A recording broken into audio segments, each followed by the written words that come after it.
and own a totally legit panda of your own. Yeah. What Looks like a Saint Bernard. That's no lion.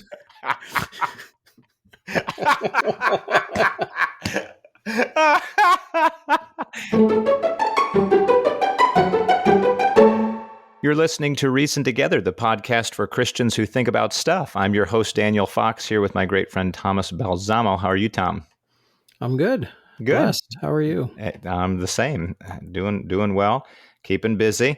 And I want to thank, as we begin our episode here, we want to thank our patrons over at patreon.com/reason together for all that you do to pay the bills and to keep things going here. And we can pay our editors.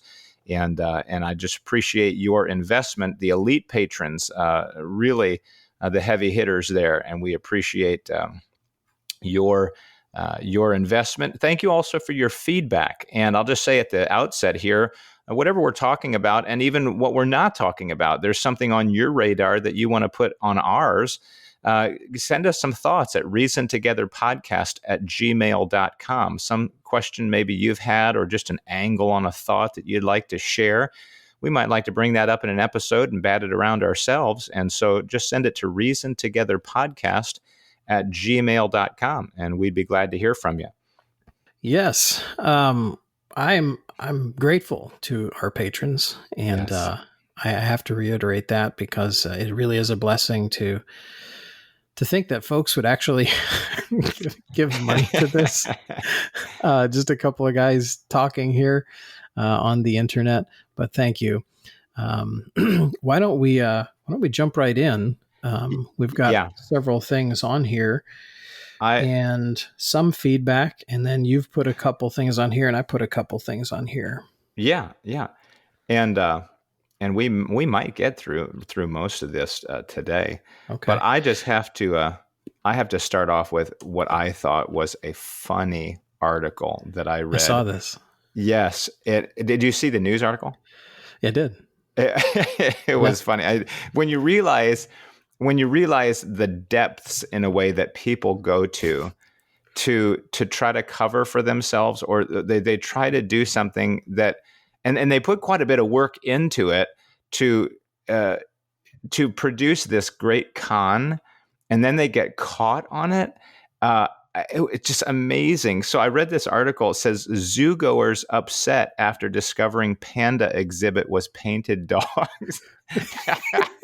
And so I thought that's got to be a chow dog. I remember these from when I was a kid. I just remember liking chow dogs because they're so furry and big that way. And sure enough, I looked in there and they had groomed and dyed the hair of these chow dogs in such a way that, I mean, they kind of did look like pandas in a way, though. It was funny. So you see him running around the cage and stuff. But the one thing that stuck out to me too was the one of them's got like this curly tail coming up the back, and I'm like, do pandas have a curly tail? I mean, I don't know. It looks kind of doggish, you know what I'm saying? But but they really done the job of like dyeing them black and with a white this and all that, and like, oh my goodness, you're kidding me that a professional zoo made fake pandas. For their visitors. Oh my goodness. At a certain point, it's just plain disrespectful. It's like, they're going to get caught. They knew they were going to get caught. They had to have known at some point this ruse wouldn't last long, but they just didn't care. You have to not care about the people that are coming to your zoo, I guess, to do this. It's like they just gave up trying. It would be funnier. It would be better if they would just said, yeah, it was kind of a joke. Ha ha ha ha. Yeah, people caught on. Isn't that funny? But part of the article here says when zoo officials were asked why they had tricked people into thinking the dogs were pandas, one zoo rep replied, quote, "There are no panda bears at the zoo, and we wanted to do this as a result," end quote. Okay. Right. That was the obvious answer. Oh, we didn't have any, so we made some up. Well, I know, but like, what were you thinking? It would have been better to just play it up as an intentional Right. prank, Exactly.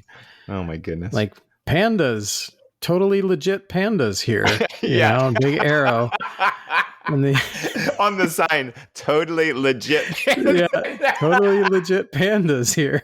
And he goes, wait, why are they calling them totally legit pandas? Yeah. Anyway. Oh, stars.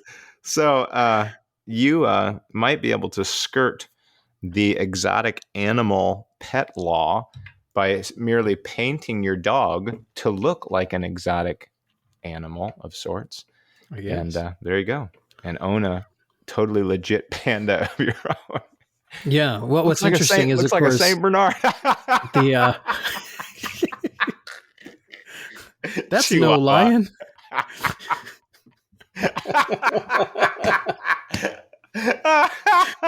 Well, that's like that reminded me of that joke where, oh, how did it go now? There's a guy that gets hired by the zoo and he doesn't know what his job is yet. And he shows up on his first day. And they give him like I think it was like a bear costume. Yeah. They say, put this costume on and go, frolic around in the bear enclosure because we don't have any bears right now. Make it look good. And somehow, if I remember the joke right, he's frolicking around there and trying to look like a bear, and he slips and falls over the wall into the lion enclosure next to him, and he comes face to face with this lion, and all of a sudden he starts freaking out, and you can totally tell this is not a bear now because he's standing up, he's panicking, he's talking out loud, screaming like a human, and because he thinks he's about to get eaten by the lion, and all of a sudden the lion looks up at him and goes, "Hey, buddy, be quiet. You're going to get us both fired." Yes. Oh my goodness. Oh, okay. What are we doing here? Yeah. So I thought that was funny. I gotta start the episode with that. Yeah. But we had some patron feedback. Do you mind if I jump into that one? We could, unless you think it'd be quicker to jump to your book recommendation, because I have one too. Sure. Yeah. So a book I've been listening to recently and nearing the end of it, I've really appreciated some thoughts that it has provided on the issue of parenting.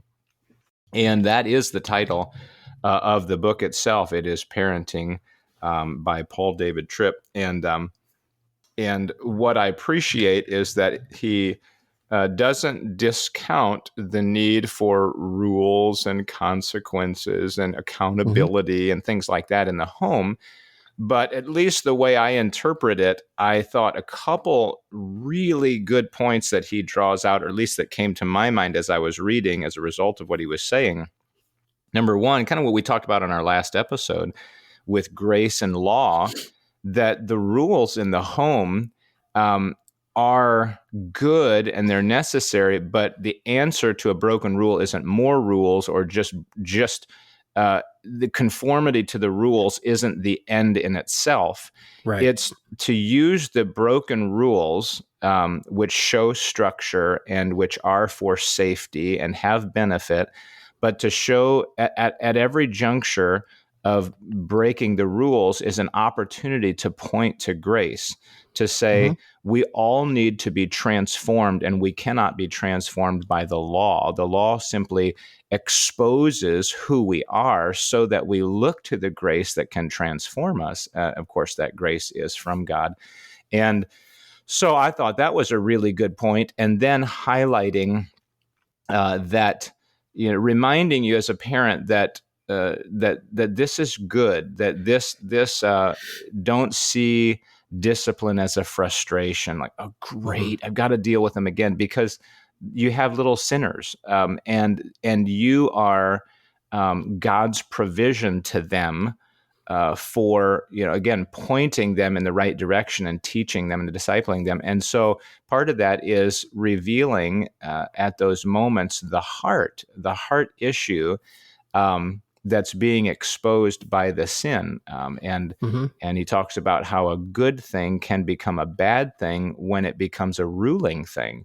That there's certain desires and innate issues that we have. We want to be accepted. We're made to be accepted. We're social creatures. But when that acceptance becomes, a god to us, and so we do things to gain people's acceptance, whatever, Yeah. then it becomes a ruling thing, and that it's Wow. exposed in our actions. Yeah. And so when you can bring your child to see the heart that's being manifested in here, and how it's not directed in the right direction. Anyway, I just thought, and Yeah. again, it's not to say that there are no consequences anymore because we're talking about grace. No, it's saying every moment as a parent that you have to see the weaknesses and the frailties of your children. Number one, you're reminded that you need that same grace. But Mm-hmm. two, you're pointing them to the grace. Not that there's no consequences, but you're pointing them to grace that truly transforms in dealing with the heart of your child. I thought that was very Yeah. good. Yeah, I was sitting there listening, thinking, wow, we hadn't really talked beforehand about what our book recommendations were going to be, Yes. but they mesh very well together, especially what you talked about as far as using rules to gain acceptance. The book, and I might have recommended this a few months ago back when I read it, but if I can't remember if I did or not, so I'm going to recommend it again just in case. But it was written by Ginger, formerly Duggar. Her married name is Vuolo. I think that's how you say it. But her book is called Becoming Free Indeed. Fantastic book, and it kind of deals with what you're talking about the proper place of rules, and talks at length about the misuse of rules like that. And I guess what made me think of it was the other day, she was on the Grace and Truth podcast, Owen Strahan, I think is how you say his name. And fantastic interview. And then her husband was on as well, talking about the gospel. Again, along the same lines of what we're talking about. So like when raising kids, you have an important rule like, hey, don't play around or hang around in front of the stove when your mother's cooking, or when daddy's cooking something, frying up something. And don't be hanging around there. Don't be grabbing up at things there. You're going to pull something down on yourself and you're going to get burned. So the rule becomes very serious, right? Because it's there for their protection, and that's a good and valid purpose of the rule. Sure. But as they get older, it might come time where you say, okay, come on over here. I want you to hang out in front of this stove with me. You're going to learn to cook something. Right now, all of a sudden, the rule is different. In you might say it's more lax. It has changed. It has, in a sense, disintegrated because they're more mature and they have to learn to do something with this tool now. And it plays very well into the good and proper place of rules for protection purposes. But not every rule is an absolute or permanent rule. Sometimes they change with maturity. And on the podcast and I'll put a link to it in the show notes, they were talking about, as far as in the place of churches, about unwritten and unspoken rules. And anyway, I digress. I'll let you just go ahead and listen to it. I'll put it in the show notes, but it's a fantastic thing, and I recommend folks listen to it. Yeah. You talking about the Grace and Truth podcast or the book? The podcast and the book. The interviews there. The podcast reminded me of the book that I had read or listened to a few months back. What's the name of that again? Because is it Grace in Truth or Grace and Truth? Grace and Truth with Owen Strahan or Straken. I don't know how you say his name. Okay. But I've only listened to a few episodes of it so far, and it's really, really good podcast so far. Not exactly finding it, so I'll have to follow the link there when you post it. All right. Let's see here. We had some feedback real quick on that last conversation, kind of in the same vein. From some listeners about the opposite of grace. Oh, yes, right. And we had talked about good thoughts. So like two aspects of it, just to recap. Soteriologically speaking, and that's $1 million word, meaning the doctrine of salvation or relating to the doctrine of salvation, grace and law are kind of opposites. That's at least how they're presented in Scripture, in books like Galatians and in passages in Romans. That these are opposed to each other, soteriologically speaking. But as far as the virtue of grace, and I think that's more where we were talking about last time, was sort of the virtue of grace. The opposite of it one of the things we came up with was selfishness. If grace means to give freely, whether it be a material thing or a spiritual thing, or even in the case of salvation and sanctification, an ability we don't have in ourselves, God gives it. That is grace. So the opposite of that would be to withhold that, right? Selfishness would maybe be a good word to use in there. And we asked our listeners, what other word could we use to describe the opposite of grace? And we had a couple submissions on that. And Sydney was the first one that replied. This is in the patron message board. If you're wondering how you get on there, you got to be a patron, unfortunately. But Sydney says, start like down about where the word either, ungrace. I like that. I like the way he sets that up to say if grace is this, recognize if grace is God recognizing our state and providing gifts for us that we do not deserve, then the opposite could be two things. You want to go on with that? Yes. Would be either ungrace would be God ignoring our state. Ignoring would maybe the emphasis there. Right. Or it would be the utter non-existence of his provision. Interesting. He says, I believe you could use uninvolvement or indifference as possible one-word answers to what is the opposite of grace.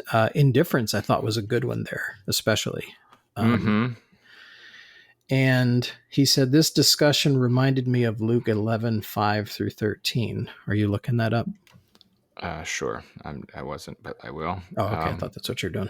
Luke 11:5. And he said unto them, which of you shall have a friend, and shall go unto him at midnight, and say unto him, Friend, lend me 3 loaves. Then for a friend of mine in his journey is come to me, and I have nothing to set before him. And he from within shall answer and say, Trouble me not, the door is now shut, and my children are with me in bed. I cannot rise and give thee. I say unto you, though he will not rise and give him because he is his friend, yet because of his importunity he will rise and give him as many as he needeth. And I say unto you, ask, and it shall be given you. Seek, and ye shall find. Knock, and it shall be opened unto you. For everyone that asketh receiveth, and he that seeketh findeth, and to him that knocketh it shall be opened. If a son shall ask bread of any of you that is a father, will he give him a stone? Or if he ask a fish, will he for a fish give him a serpent? And on he goes there. I guess he's going through 13. If ye then, being evil, know how to give good gifts unto your children, how much more shall your heavenly Father give the Holy Spirit to them that ask him?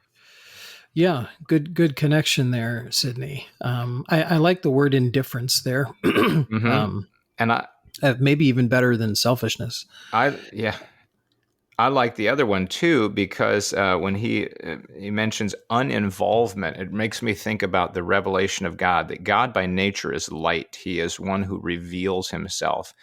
And you have to, in some ways, recognize that every revelation of himself is it's a good thing for us to see and to know him.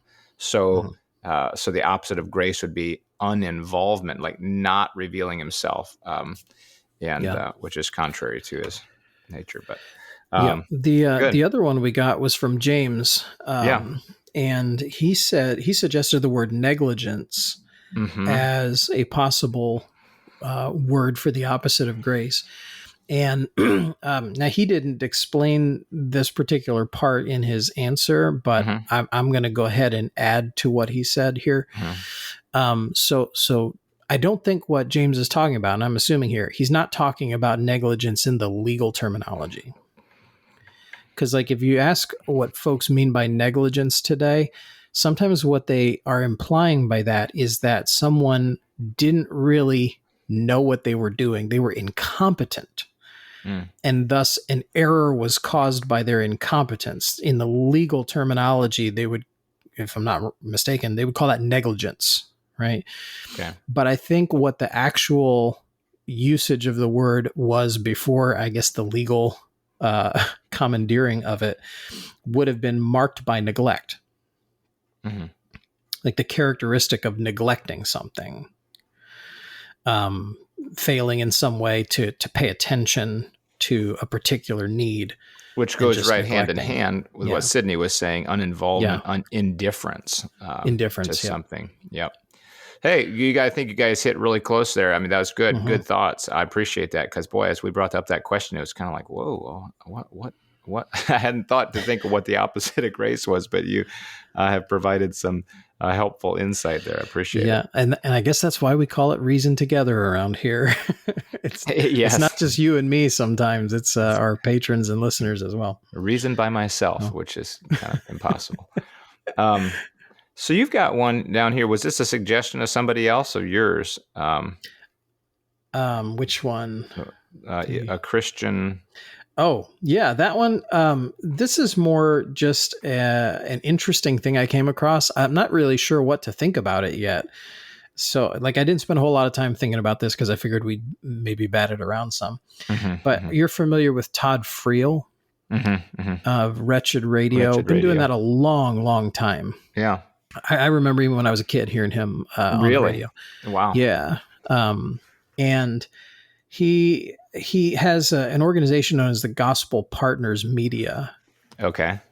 And they have a number of contributors that have over the years given articles and videos and different resources involved in Gospel Partners. People like Ken Ham, which we're familiar with, Answers in Genesis, and Jason Lyle, who I really like, who's also affiliated with Answers in Genesis. He's the astronomer, physicist, whatever he is. He's really smart, and he's written some pretty significant works on logic and how it is evidence of God's existence. Logic itself is evidence of God's existence. And then there's a couple others. Tim Challies as well is a contributor there, who has a great blog, lots of helpful articles. And I forget the last guy's name, but he works alongside John MacArthur. I think his last name is Johnson. There's a few here. John Kratz, Andrew Walker, Tyson Bigney. Yep.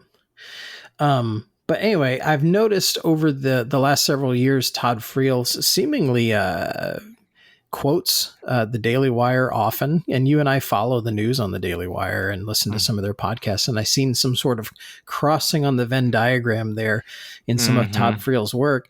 And then he comes out with this thing that got the Gospel Partners, essentially with all of their contributors, is looking to, did you click on the video link there? I did. Yeah, you did. There's a video I put a link to as well as an article on their site. And they actually call it this, not me. So this is their words, not mine. The idea of starting a Christian Daily Wire. Huh. Again, the video is a little lengthy. I kind of scrubbed through some of it, but that's an ambitious endeavor. And I guess his goal is to kind of tighten up the Christian perspective around the news. That's my guess. And I mean, the Daily Wire gives a good conservative perspective of the news often, but not all of the contributors are coming from the same worldview. I think what they're looking to do is essentially start something similar to the Daily Wire, but with all of them being on board with the Christian worldview. Ambitious project. I thought I would just put it out there, and just because I thought it was interesting. Yeah. I mean, it's one of those, a couple of thoughts that come to mind, I guess, is that you question, number one, it seems like maybe there's been people who tried this in the past, basically giving the news from a Christian point of view.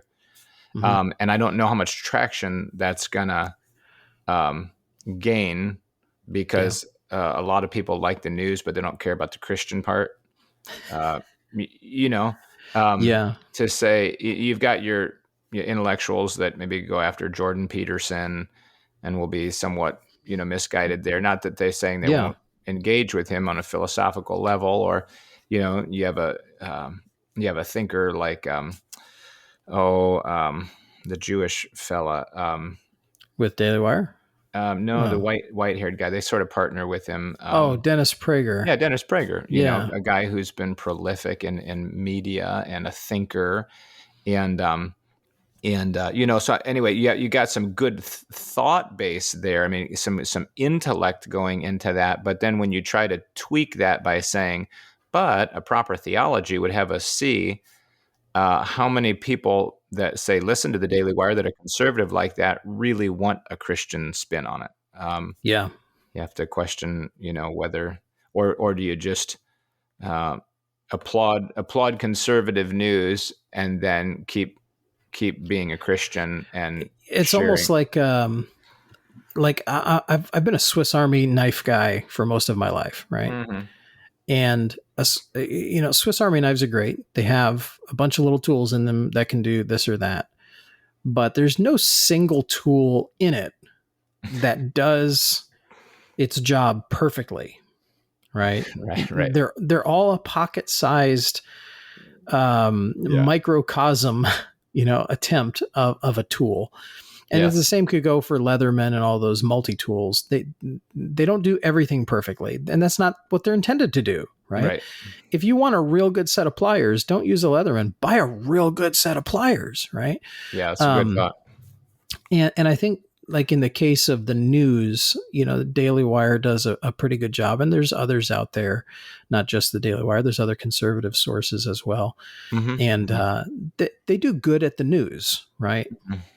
Their goal isn't to bring in theology and the Christian perspective unless it's a supporting article or a random submission from a contributor. And the gospel partners, and I guess it's kind of in the name, their goal is to be a theological organization. And by saying they want to start a Christian Daily Wire, it makes me think they're trying to be sort of a multi-tool. And I feel like, and I hope it's not true. I wish them well on it, but I hope that it doesn't come across as sort of a multi-tool where they don't do either of the things well. Yeah, or that it becomes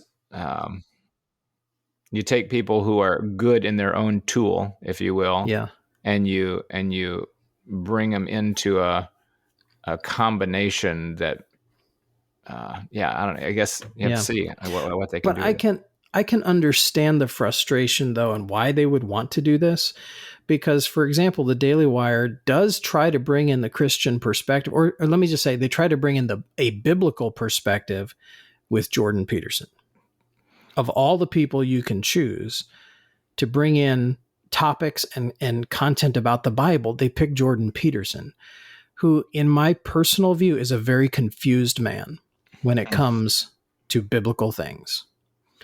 I suspect that Jordan Peterson, while he is favorable to the Bible, I don't know that he's genuinely born again or understands the gospel. There was a clip of him that I listened to, an audio clip from the Sean Ryan podcast. Occasionally I will hear clips from his podcast, and he asked Jordan Peterson directly something like, do you believe in God? Do you believe the Bible? Like you talk about a lot. Do you believe it? And the answer he gave was probably 10 minutes long. And I don't think he ever came around to saying anything of real substance about the Bible. I mean, a couple of places he got close as far as what he thought applications of the Bible stories mean. But for the most part, he allegorizes everything that he takes from Scripture and just philosophizes endlessly about it and how it connects to natural law in some sense. But I just don't think he's really hitting the mark of what the intent of the Bible is. And the other contributors there certainly bring in a religious perspective, and at times they make statements that are so bold that you say, "Boy, maybe we are on maybe they're pretty close here." Some maybe not so much as others. Whether you have obviously from one side you have a Jewish rabbinic perspective, another one you have a very Catholic traditional perspective, and then you have one that's just interesting. So anyway, it just. They bring a religion into it. Maybe some of these conservative theologians, or I'm saying more evangelical theologians, are saying, but they need to hear the truth with the news. They need to be people need to be confronted with the truth of Scripture and not tradition or this or that. But I don't know. I haven't really followed it. I don't know what he's doing. And for all I know, they're not really looking to tackle the news as much as they are just looking to create a conglomerate of contributors for biblical topics. A conglomerate of religious, assumedly evangelical thought. Yeah. Interesting. Yeah, perhaps that's what they're trying to do. And yet they're still going to, whenever you typically or oftentimes when you create a conglomerate, you have to have to some degree a least common denominator. So, I'm questioning what is the theological spectrum which these men fall in. Are they typically Calvinistic or Reformed, or is there more of a spectrum on various issues? And if so, what's the consensus? You know what I mean? What can't they talk about, or what's going to be their approach to?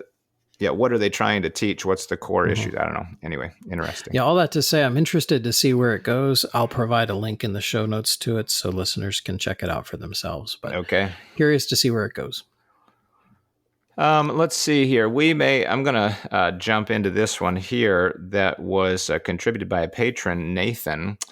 And he said, I have the privilege of preaching and teaching on a regular basis at a small church plant in a village not far from where I live in West Africa.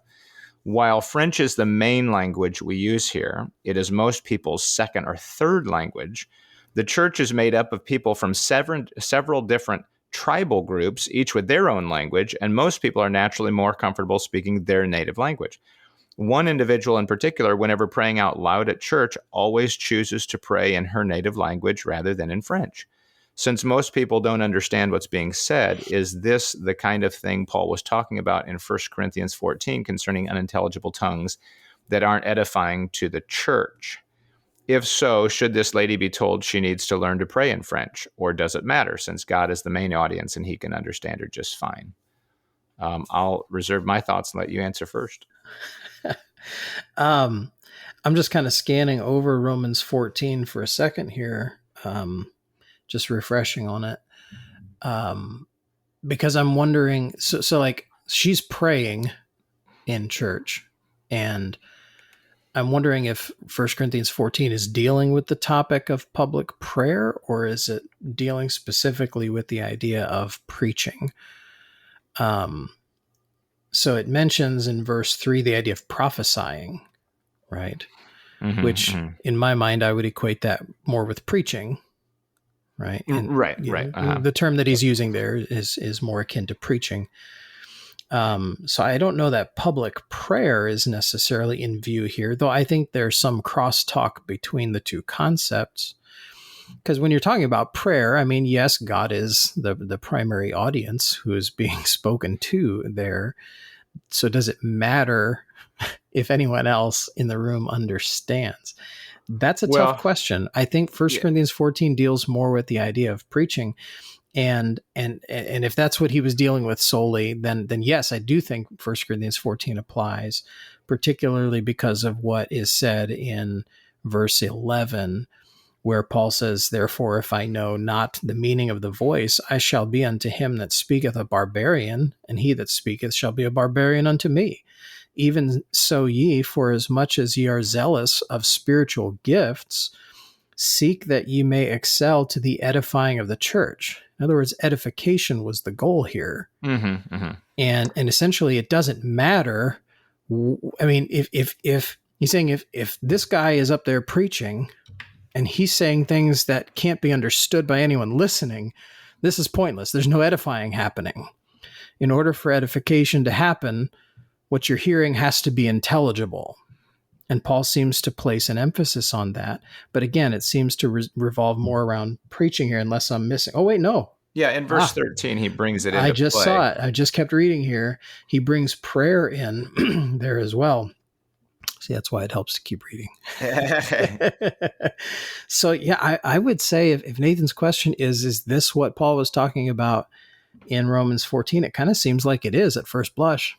I mean, I think your point is well made that that largely he may be talking about the edification of the church through preaching, though he mentions in there pray. If I pray, let's see, where is it here? For if I pray if I pray in a tongue, my spirit prayeth, but my understanding is unfruitful. What is it then? I will pray with the spirit, and I will pray with the understanding also. I will sing with the spirit. I will sing with the understanding also. So there's other aspects of worship kind of brought into the context too. Yeah. Um, though I would say, one thought that struck me is that when he's talking to the Corinthian people, I question whether he's really talking to people that are of multiple tribal dialects here. What he was dealing with was the gift of tongues and the misuse, if you will, or the indiscretion of the use of tongues in Mhm. this corporate environment in that time. That it really wasn't edifying to the church. Is he dealing with somebody who's not praying in a second or third language because it's difficult for them to even speak in it?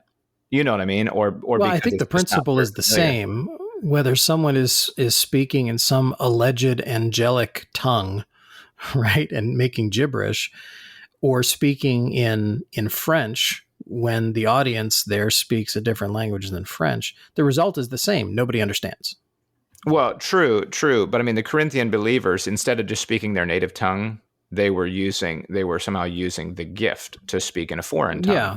Well, And in that's this case, fair. it's I'm not disagreeing with you on that. I'm yeah, just saying the result would be the same it whether you're it would dealing with right. this gift that's being spoken of in chapter 14 or in Nathan's circumstance. But to address the person and say you need to learn to speak in French, I think you'd have to be careful how you say it because Yeah. you're asking it's a slightly different circumstance. You're asking them to become comfortable in a Mhm. secondary um, language. However, I think the point could be made at some point, even as a point of discipleship, to say, I appreciate your heart, but Mhm. when you pray in your tribal tongue, there are people here that don't hear your prayer, and so they can't unify in heart in the same way that they could if you tried. And if you tried in French and you were uncomfortable with it, they're not going to mock you. They're not going to laugh at Yeah. you for stammering before the Lord in Yeah. an attempt to edify the church. And so I can Yeah. see cause for caution in the approach. I don't think it's Sure. unwarranted to talk, though it's a slightly different situation than maybe what we're dealing with 1 Corinthians 14. Yeah, slightly different, but very related, I think. Mm-hmm. There was a time years ago I got to preach in a Russian speaking church in Brooklyn, New York. Oh, wow. And there was an interpreter there, not only for my preaching, but when I opened and closed in prayer, the interpreter interpreted my prayer as well. Yeah, So that's an excellent point. I feel like you could solve the problem Yep. if indeed it is a problem. You could at least alleviate it or help in some way by having an interpreter. Absolutely. I mean, because just same thing like you're saying, you go on a missions trip and we don't know the language at all. And in order to communicate at all and be a blessing to the people, you're Yeah, constantly running through an interpreter. So in yeah, this case, where maybe a few of them can understand, but the rest can't, well, then have somebody interpret for her. and And that's really the same solution that right, chapter 14 gives in verses 27 and one 28. one of the solutions, yes. One of the solutions, yes. If one of them is to keep silence, one is to have one interpret, Yeah, right? But he says, if there right. be no interpreter, let him keep silence in the church and let him speak to himself and to God. So yeah, I think there's definitely a relationship between what Nathan's situation is and this chapter. Yeah, neat question, and something we don't stop to think about. But in countries where here we are in this vast country where there is a national language. Of course, I know we have a lot of immigrants now that are Mm, whether it's Spanish primarily, but Spanish speaking. So then you kind of have a you know two languages there. But in a country where you have a trade language and a national language and a tribal language or whatever, uh, you deal with stuff that we don't even think about here in the United States. And so that's a good yeah, question, Nathan. I appreciate it.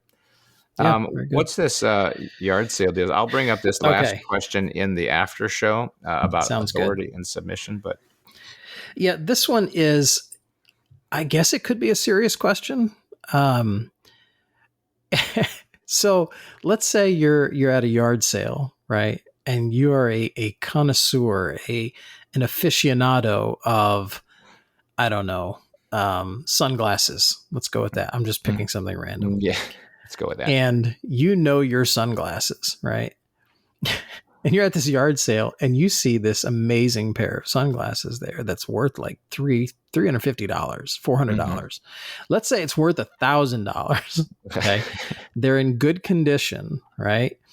And all they need is just a little bit of cleaning, but they're in great condition. You could sell those things for hundreds and hundreds of dollars. And you're talking with the person running the yard sale and you're like, how much for these? And they're like, I don't know, $5. Now there's this maybe somewhat moral dilemma in your mind. Because you're like, 250? Would you take 250? No, just kidding. I'm kidding. Right? That's exactly what I'd be thinking. No, part of me would be like, $5? Fine, here you go. Yeah. But there's another part of me that goes, am I exploiting this person's ignorance of sunglasses? And I kind of suspect, my personal opinion is, and I'm willing to listen. If I'm wrong about this, I'm willing to listen. But I kind of suspect that if they didn't take the time to actually look into the value of what they have, part of me thinks, they sort of have it coming that you get a really good deal out of that. Yeah. If they're going to sell it, they probably ought to know something about it. And if they lose $1,000 pair of sunglasses and get only $5 out of it, I kind of feel like, well, fair's fair. But am I wrong? No. Well, I personally don't think so. I think the difference would be if you conned them out of the glasses and said, "Oh, this is a cheap pair." Man, I mean, I'd maybe give you a $5 for it, but if you deceived them about the glasses to get it for a cheaper price, but if they simply said, "Sure, look, I'm going to sell my whole bedroom suite for $50," you're like, "Oh, okay, sure, fine, I'll take it." If that's your choice. Now, if it's a friend of yours and you have a desire to try to help them out, hey, buddy, you could make more money on this. Ask $200 for these. It's still a good deal. You'll make a lot of money.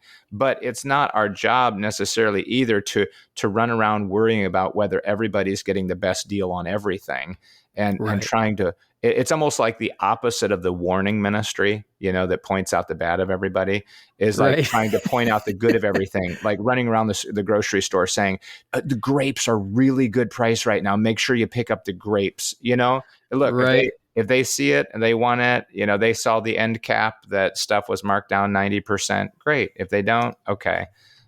Maybe they weren't looking for it. Maybe they don't care. And so, I don't think it's where the issue is whether there's deceit. But if there's not a deceit and they simply are giving a good deal, you don't know why, you don't ask, you just pay the money, you walk away, and it's great. I think of the verse Proverbs 20:14, and that's a picture that I kind of get in that when it says, it is not, saith the buyer, but when he's gone his way, then he boasteth. I think it's the idea. They go, oh, it's nothing, it's nothing. And he walks away. It's like, man, did I get a good deal there? Anyway, that can happen, and I don't think that's necessarily a problem. Yeah. Okay. Well, maybe our listeners would have some feedback on that. Do you think that if I did that, and by the way, just to be clear, I didn't. This is just an example. I heard someone had a really great yard sale find because of this exact situation. The person didn't know that they were selling something valuable, and I'm like, well, great, good for them. They got a great deal. Yeah, and then part of me is like, I think there's probably some Christians out there that think you would be morally obligated to tell them and then pay them what it's worth. But what do you think, listeners? Send us some feedback. Let us know. Are we being horribly immoral people by taking a good deal like that or not? If you haven't unfriended us already and shut off the podcast and deleted us from your feed already, we ask you to respond to reasontogetherpodcast@gmail.com. Hey, thanks for listening. Both of you. Yeah. If you've made it this far. Yeah. Thank you, listeners, for joining us today. Again, send your thoughts our way, reasontogetherpodcast@gmail.com. We appreciate you listening. We appreciate the opportunity. We're encouraging balance, developing perspective, and connecting faith to practice. This is Reason Together.